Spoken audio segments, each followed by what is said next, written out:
BA first semester का physical geography का previous year question most important आज हम लोग सॉल्व करेंगे। पहला क्वेश्चन, नदी के तीव्र कटाव से बनने वाली गहरी एवं संकरी घाटी को क्या कहते हैं? गार्ज। भौतिक भूगोल की मूल विशेषता यह है कि निम्नलिखित के स्थानिक विश्लेषण पर केंद्रित है। प्राकृतिक विशेषताएं और पर्यावरणीय घटनाएं। भूगोल की निम्न शाखाओं में से कौन सी भौतिक भूगोल की शाखा है? जैव भूगोल। चौथा क्वेश्चन, आइसोसेटिस का कौन सा सिद्धांत यह सुझाव देता है कि ऊंचाई में भिन्नताएं भूपर्पटी के खंडों के घनत्व में अंतर के कारण होती है, जहां ऊंची ऊंचाइयों पर कम घनत्व वाली सामग्री होती है? प्राट का सिद्धांत। भौतिक भूगोल की वह शाखा जो महासागरों, झीलों और नदियों सहित जल निकायों के अध्ययन से संबंधित है कहलाती है? जल विज्ञान। नीहारिका परिकल्पना जो यह बताती है कि सौरमंडल गैस और धूल के एक विशाल बादल से बना है, सबसे पहले किस दार्शनिक द्वारा प्रस्तावित की गई थी? Immanuel Kant. सातवां क्वेश्चन, 1919 में जीन्स और जेफरीज द्वारा प्रतिपादित किस परिकल्पना के अनुसार एक घुसपैठिया तारा सूर्य के पास से गुजरा और ज्वारीय बल उत्पन्न हुए, जिससे सूर्य से पदार्थ खींच गया, जिससे बाद में संघनित होकर ग्रहों का निर्माण हुआ? ज्वारीय परिकल्पना। पृथ्वी के प्रारंभिक वायुमंडल में हाइड्रोजन और हीलियम जैसी मूल हल्की गैसों के नष्ट होने का मुख्य कारण क्या है? उच्च सौर पवनों के कारण ग्रह उत्सर्जित गैसों को धारण नहीं कर सके।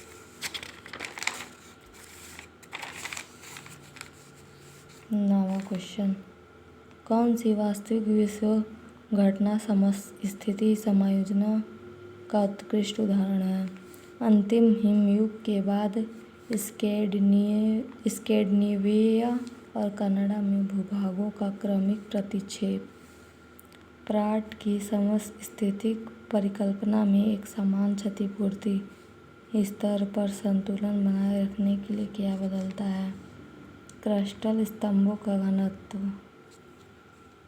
11वां क्वेश्चन, समस्थितिक के सिद्धांतों के अनुसार पदार्थों के घनत्व के बारे में निम्नलिखित में से कौन सा कथन सत्य है? कम सघन वस्तुएं अधिक सघन वस्तुओं पर तैरती है। वैगनर के अनुसार महाद्वीपों की गति किन दो बलों के कारण हुई? ध्रुव प्रलयन बल और ज्वारीय बल। 13वां क्वेश्चन, रूपांतरण सीमाओं और सामान्यता कौन सी भूवैज्ञानिक विशेषता बनती हैं? बार बार आने वाली भूकंपों वाली बड़ी भ्रंश। अंतर्जात भू-आकृतिक प्रक्रियाओं को संचालित करने वाली ऊर्जा मुख्यतः पृथ्वी के भीतर से आती है। इस आंतरिक ऊर्जा का मुख्य स्रोत क्या है? रेडियोधर्मिता, गुणन और ज्वारीय घर्षण। अचानक अंतर्जात हलचलें अक्सर चरम घटनाओं को जन्म देती है, जो कम समय में पृथ्वी की सतह में महत्वपूर्ण परिवर्तन लाती है। किन प्राकृतिक घटनाओं को अचानक हलचलों के रूप में वर्गीकृत किया जाता है? भूकंप और ज्वालामुखी विस्फोट।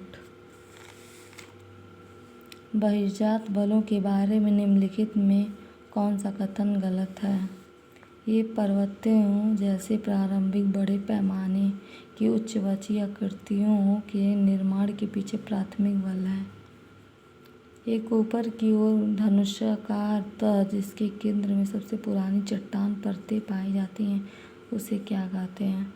अपनति। भूमि का वह खंड जो दो सामान्य भ्रंशों के बीच खिसकर एक बड़ी ठुलुआ घाटी का निर्माण करता है कहलाता है? ग्रेबेन रिफ्ट घाटी।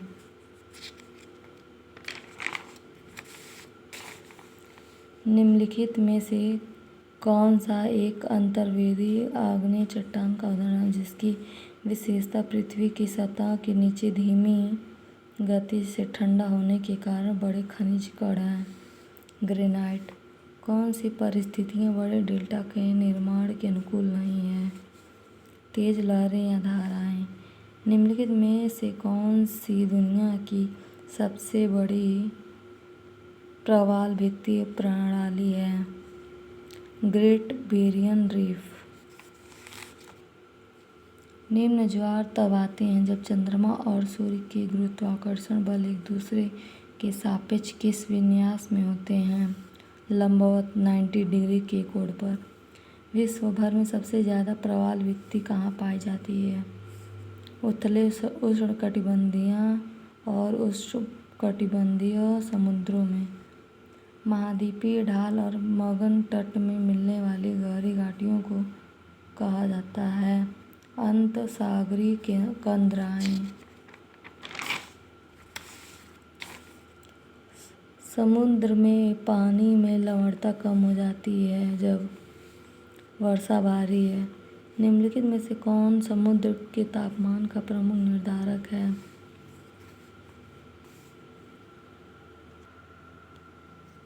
पहला अक्षांश, दूसरा सागर की लहरें, तीसरा स्थानिक कारक, चौथा भूमि और जल का समान वितरण, पांचवा जल का घनत्व।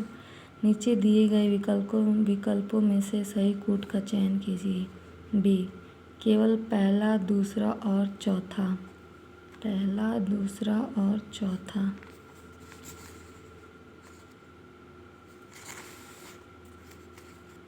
महाद्वीपीय ढलान और अगाध मैदान के बीच का संक्रमण क्षेत्र जो एक सौम्य ढाल और मोटी तलछट जमाव की विशेषता रखता है कहलाता है महाद्वीपीय उभार। सूक्ष्म कणों वाली तलछट के संचय के कारण पृथ्वी पर सबसे समतल और चिकने क्षेत्रों में से कौन सी विशेषता मानी जाती है? अगाध मैदान। महासागर तल की कौन सी प्रमुख विशेषता महाद्वीप का एक मंद ढलान वाला जलमग्न विस्तार है जो समुद्री जीवन और खनिज संसाधनों से समृद्ध है? महाद्वीपीय शेल्फ। 30वां क्वेश्चन, कोपेन जलवायु वर्गीकरण में अक्षर कोड BWK क्या दर्शाता है? मध्य अक्षांशीय रेगिस्तानी जलवायु। उत्तरी गोलार्ध में चक्रवात किस दिशा में घूमते हैं? वामावर्त। निम्नलिखित में से किस वायु राशियों को ठंडा और शुष्क माना जाएगा? महाद्वीपीय ध्रुवीय CP।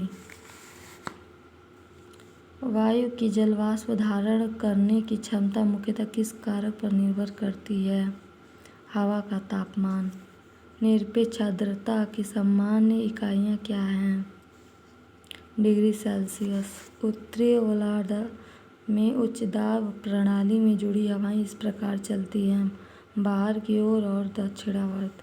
वायु की क्षैतिज गति के माध्यम से ऊष्मा के रूपांतरण को क्या कहते हैं? अभिवाहन। 37 क्वेश्चन, निम्नलिखित में से कौन सा कारक पृथ्वी की सतह पर प्राप्त सूर्य ताप की मात्रा को महत्वपूर्ण रूप से प्रभावित नहीं करता?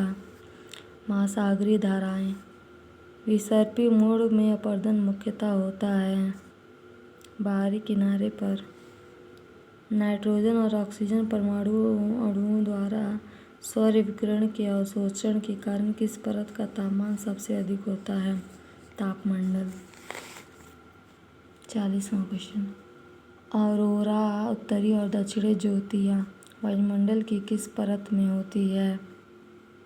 तापमंडल या आयनमंडल जो तापमंडल के भीतर स्थित है। तापमंडल में ऊंचाई के साथ तापमान तेजी से बढ़ता है क्योंकि विरल गैसों द्वारा उच्च ऊर्जा सौर विकिरण का अवशोषण। वायुमंडलीय किन दो परतों की ऊंचाई के साथ तापमान बढ़ता है? समतापमंडल और तापमंडल।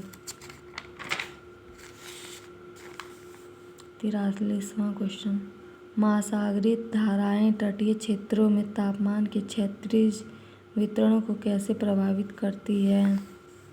ये आसन्न भूभागों को गर्म या ठंडा कर सकती है, जिससे तापमान संबंधित विसंगतियाँ पैदा होती है। नीहारिका की संकल्पना के अनुसार सौरमंडल का निर्माण किस पदार्थ के संघनन से हुआ माना जाता है? गैस और धूल। 45वां क्वेश्चन, पृथ्वी की पपड़ी को मेंटल से अलग करने वाले संक्रमण क्षेत्र को क्या कहते हैं? मोहरोविक असंतता। निम्नलिखित में से कौन सा पृथ्वी के आंतरिक भाग के बारे में जानकारी का प्रत्यक्ष स्रोत है? भूकंपीय तरंग विश्लेषण। जैसे जैसे पृथ्वी के केंद्र की ओर गहराई बढ़ती है, तापमान और दाब दोनों बढ़ते हैं। पृथ्वी के आंतरिक कोर की अवस्था क्या है? ठंड। अत्यधिक दबाव के कारण। स्थलमंडल जो टेक्टोनिक प्लेटों में विभाजित है, किन दो परतों से बना है? क्रस्ट और सबसे ऊपरी कठोर मेंटल। 50वां क्वेश्चन आखिरी, भूकंप के बाद भूकंपीय स्टेशन पर सबसे पहले कौन सी भूकंपीय तरंगें पहुंचती हैं? पी तरंगें प्राथमिक। तो गाइस, ये हमारा 50 क्वेश्चन था जो कंप्लीट हो चुका है। ऐसे वीडियो पाने के लिए हमारे चैनल को लाइक और सब्सक्राइब कीजिए।